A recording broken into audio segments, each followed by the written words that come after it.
Salam sejahtera, saya Gabriel Coklenjang dari DK3, Ketua Kumpulan Grup 3, ingin membentangkan beberapa uh, tajuk, iaitu aktiviti kokurikulum yang telah dijalankan sepanjang semester tahun 2026.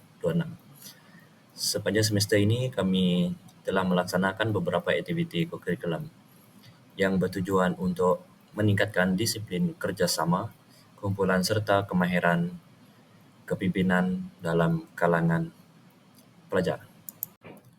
Okey, seterusnya jadual aktiviti kokurikulum 2026 yang telah dijalankan sepanjang semester di IKM Bintulu.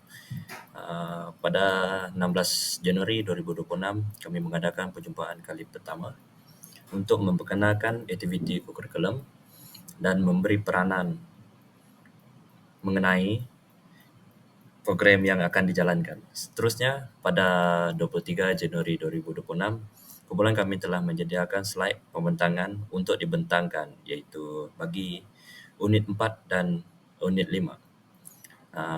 Pada 30 Januari 2026, kami telah membuat kawat kaki bagi melatih disiplin dan kerjasama dalam kumpulan. Kemudian pada 6 Februari 2026, kami menjalankan aktiviti gotong royong di sekitar IKM Bintulu. Seterusnya, pada 20 Februari 2026, kami telah menyiapkan kuis yang diberi oleh lecturer yang bertugas pada masa itu, dan akhir sekali pada 27 Februari dan 6 Mac 2026, kami menjalankan kawat kaki seperti biasa pada pukul 2 hingga pukul 4. Okey, seterusnya adalah unit 9, asas pertolongan cemas. Untuk slide seterusnya, saya akan menerangkan beberapa poin-poin yang penting bagi tajuk ini. Okey, plan tindakan kecemasan merujuk kepada langkah-langkah yang perlu diambil apabila berlaku kemalangan atau situasi kecemasan.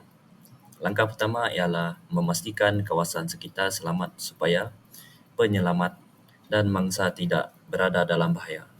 Seterusnya, kita perlu memeriksa keadaan mangsa untuk mengetahui sama ada mangsa sedar atau mengalami kecederaan. Selepas itu, bantuan kecemasan perlu dipanggil seperti ambulan atau pihak perubatan. Sementara menunggu bantuan tiba, pertolongan cemas boleh diberikan kepada mangsa bagi mengurangkan kecederaan. Okay, itu saja daripada saya. Saya serahkan pembentangan seterusnya kepada kawan saya, iaitu Muhammad Firdaus. Terima kasih kepada Gabriel Jok. Izinkan saya perkenalkan diri saya. Nama saya Muhammad Firdaus bin Zakaria. Saya akan membentangkan tentang CPR. CPR ialah teknik menyelamat yang digunakan apabila seseorang tidak bernafas atau jantung berhenti berdegup. CPR membantu mengekalkan aliran darah dan oksigen ke otak sehingga bantuan perubatan tiba. Seterusnya, langkah CPR. Langkah pertama ialah memeriksa keadaan mangsa. Jika mangsa tidak sedar, hubungi bantuan kecemasan. Kemudian, lakukan tekanan dada di bahagian tengah dada dengan nisbah 30 tekanan dada dan 2 hembusan nafas.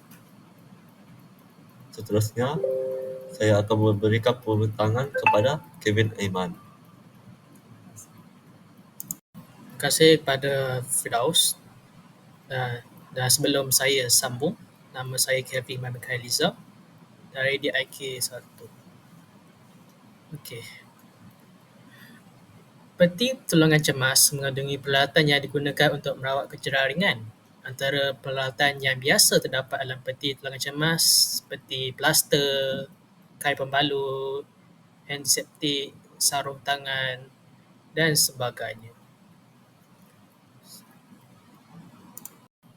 Seterusnya, ikatan ando. Ikatan ando digunakan untuk menyokong anggota badan yang tercedera seperti tangan ataupun bahu. Balutan pula digunakan untuk melindungi luka dan mengurangkan pendarahan. Itu sahaja daripada saya. Seterusnya saya akan serahkan kepada Encik Jalong. Okey, terima kasih kepada saudara Kelvin. Sebelum saya membentangkan perkara yang akan saya bentangkan, izinkan saya memperkenalkan diri dahulu. Saya Marvin Jalong Lenjau dari DIK 1. Dalam demonstrasi ini, mangsa mengalami kecederaan pada tangan. Penyelamat akan memeriksa keadaan mangsa, mengambil peti pertolongan, cemas, membalut luka dan membuat ikatan anduh untuk menyokong tangan mangsa. Seterusnya, kenapa pertolongan cemas ini penting? Seasasnya kerana dapat menyelamatkan nyawa. Yang kedua, dapat memberi bantuan awal kepada mangsa dan dapat mengurangkan kecederaan. Kesimpulannya, asas pertolongan cemas sangat penting kerana ia dapat membantu menyelamatkan nyawa dan memberi bantuan awal kepada mangsa sebelum bantuan perubatan tiba. Okey, itu saja daripada saya. Sekian, saya serahkan kepada Muhammad Ikram. Assalamualaikum dan salam sejahtera. Terima kasih kepada saudara Jalong yang telah membentangkan sebentar tadi. Saya Muhammad Ikram bin Jafri akan membentangkan unit 11 iaitu kenegaraan. Kenegaraan merujuk kepada semangat cinta kepada negara serta tanggungjawab sebagai rakyat Malaysia. Maksud kenegaraan. Kenegaraan bermaksud semangat cinta dan setia kepada negara. Sebagai rakyat Malaysia, kita perlu menghormati undang-undang, menjaga keamanan negara serta bekerjasama untuk memajukan negara. Seterusnya, kenegaraan. Semangat kenegaraan sangat penting kerana ia dapat mewujudkan perpaduan dalam kalangan rakyat yang berbilang kaum. Selain itu, ia juga membantu mengekalkan keamanan dan keharmonian negara. Semangat kenegaraan. Semangat kenegaraan boleh ditunjukkan melalui pelbagai cara seperti menghormati bendera Malaysia, menyanyikan lagu negaraku dengan penuh hormat dan berdiri tegap, dan menjaga keharmonian antara kaum. Slide seterusnya saya akan serahkan kepada Aznil. Sekian, terima kasih daripada saya. Okey, terima kasih kepada Encik Ikram. Nama saya Aznil Dil. Seterusnya saya akan membentangkan tentang nilai-nilai murni. Nilai-nilai murni seperti hormat menghormati, kerjasama dan bertanggung jawab sangat penting dalam membentuk masyarakat yang bersatu padu dan harmoni. Seterusnya, peranan generasi muda. Generasi muda memainkan peranan yang penting dalam membina masa depan negara. Dengan ilmu pengetahuan dan sikap yang baik, generasi muda dapat menyumbang kepada pembangunan dan kemajuan Malaysia. Kesimpulannya, semangat kenegaraan sangat penting untuk memastikan negara kita terus aman dan maju. Sebagai rakyat Malaysia, kita perlu sentiasa menanamkan rasa cinta kepada negara. Itu saja daripada kami. Sekian, terima kasih.